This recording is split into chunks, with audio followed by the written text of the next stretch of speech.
আমরা ম ফলার সঠিক ব্যবহার সম্পর্কে জানবো, বুঝতে পেরেছো?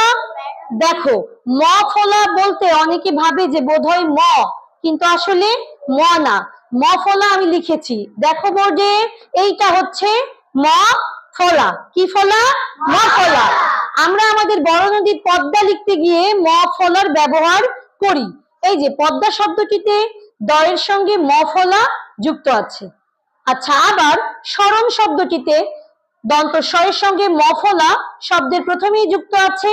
এখানে এই দন্ত স এবং ম ফলার উচ্চারণ হবে তালব্য স এর উপরে চন্দ্রবিন্দু দিলে যে উচ্চারণ হয় সেইটা।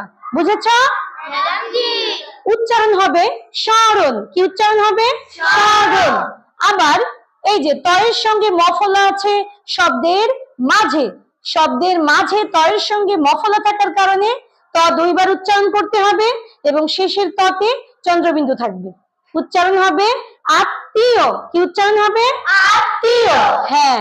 আবার এই যে পদ্মা বলেছি, এখানে হচ্ছে শব্দের শেষে দয়ের সঙ্গে ম ফলা, দ দুইবার উচ্চারিত হবে এবং শেষের দয়ে চন্দ্রবিন্দু থাকবে। উচ্চারণ হবে পদ্মা। কি হবে? পদ্মা। তাহলে মনে থাকবে ম ফলা কিন্তু ম না।